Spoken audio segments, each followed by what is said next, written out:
do the rich people cringe and say, don't tell them that, Rob? Yes. Don't tell people what you know.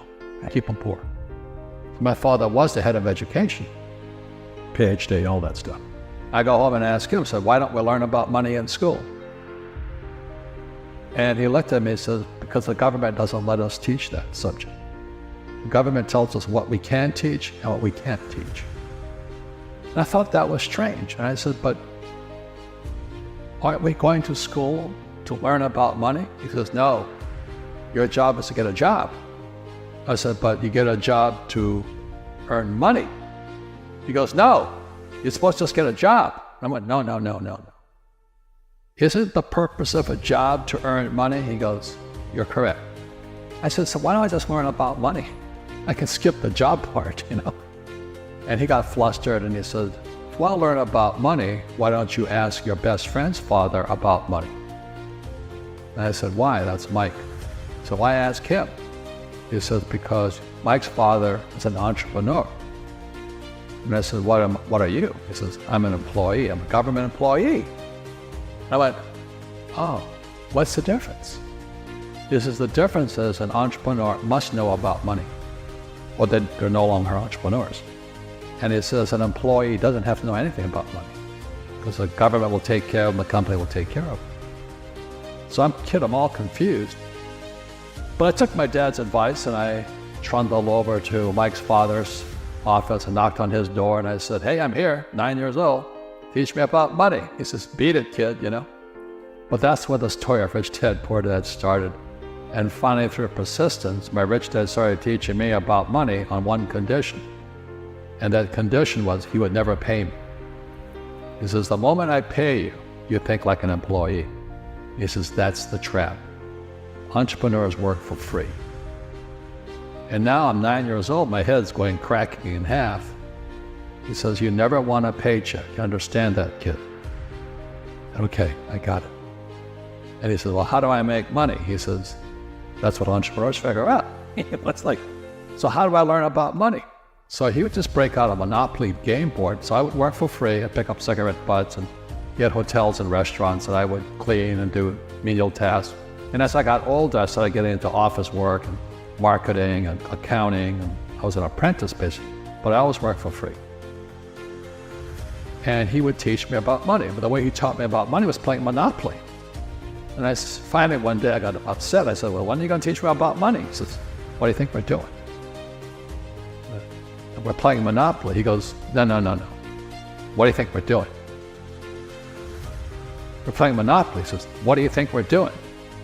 So I don't know. I'm teaching you about money. And then that's when, you have one greenhouse. He says, there's many formulas for great success in money. There's thousands of them, but one of the best ones found on the game of Monopoly. Still is today. 4 greenhouses, 1 red hotel. I said, what? He says, one of the greatest ways to acquire great wealth is playing Monopoly in real life. 4 greenhouses, 1 red hotel. But is that all there is? He goes, that's it. And he says, what do you think I'm doing? And I went, I don't know.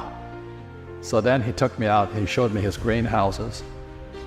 And 10 years later, when I was 19, I was now in school in New York, and I come back to Hawaii, and Rich Dad had bought the biggest piece of land smack dab in the middle of Waikiki Beach. And when you go to Waikiki Beach today, you'll see the Hyatt Regency Hotel. That was his hotel. Just like the game of Monopoly. Just like the game of Monopoly. So today when people ask me what I do, they know me as the author of Rich Dad, Poor Dad. I just say I play Monopoly. So I own greenhouses, I own big hotels, I own oil wells, golf courses, businesses. I'm just playing Monopoly. That's all I do. I've had financial crashes, I've had people stab me in the back, but they're all good because I grow from it. That's spirituality. People who are afraid of making mistakes like they teach in school, they don't ever grow. Because spirituality is there's good and there's bad, there's right and there's wrong, there's up and there's down. Most people only want to be right, they only want to be positive. Well, you can't have that, that's not reality. I asked the teacher, I said, I'm in my 3rd year of calculus now. It was called strength of materials. I said, am I ever going to use this stuff? He goes, no. Said, why do you teach it? I was like, I get paid. I said, do you ever use it? He goes, no. And that's why, you have to, in life, one of the things I suggest to people, you got to find a real teacher versus a fake teacher. And a fake teacher is somebody who doesn't do what they teach. And a real teacher is doing what they teach every day. So my accountants, my attorneys, they're in it every single day. That's how I learn, because every day I'm solving problems in my business. So I have accountants and attorneys and bankers and all these people on speed dial because I'm solving problems with my team. And what most people lack is real business knowledge, like accounting, like debt, like taxes. You got to know that stuff, but they don't teach it in school to anybody. So, and then when people ask me, how did your rich dad learn this when your poor dad, a PhD, didn't? And the answer is very simply, my rich dad, who's my best friend's father, his father died when he was 13. So his rich dad had this family business at 13 to run.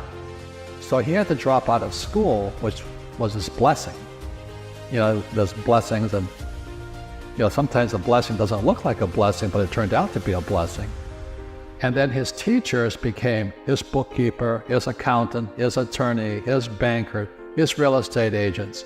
So he has what I call real teachers, not these fake teachers in school.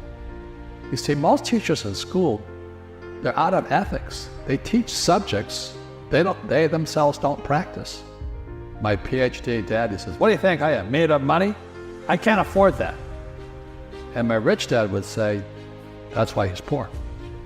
Poor people say, I can't afford it, I can't do that, I don't have time. Because this is an escape. It's an escape, you know what I mean? It's easy to say, I can't afford it. Oh, I'm too tired. Oh, I can't go to the gym. When you could go to the gym, but no, I can't. Truth is, I'm just too lazy to go to the gym. And your rich dad used to say what instead of, I can't afford it? How can I afford it? How can I do that? What would it take? Or why should I do that? He says that a question opens the mind, a statement closes the mind. So when you say, I can't afford it, your mind shuts down. And you become what you say. As Einstein said, imagination is more important than knowledge. Yeah, but you got to have the basic knowledge of taxes, debt, financial statements, and all that. If you don't want to learn it, I can't help. So my poor dad never wanted to learn what my rich dad was teaching. I see you giving this knowledge out, and yeah. Do the rich people cringe and say, don't tell them that, Rob? Yes. Don't tell people what you know. Keep them poor.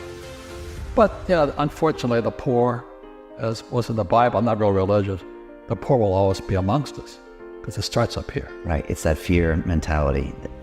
It's in their words, and the words become flesh. Again, I'm not really religious. I flunked out of Sunday school also. But when they say I can't afford it or I can't do that, they go down. They become what they say. People say, well, money is not that important to me. Then if money is not that important to you, money is not important to you. You know what I mean? I don't care about money. The money doesn't care about you. The word does become flesh. Or I'll never be rich.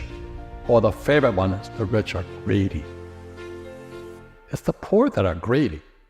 If you think about it, because to be rich, you have to give something. I have to produce books and games, and I purchase real estate, I provide housing, provide jobs and all that. That's why I'm rich. But greedy people produce nothing.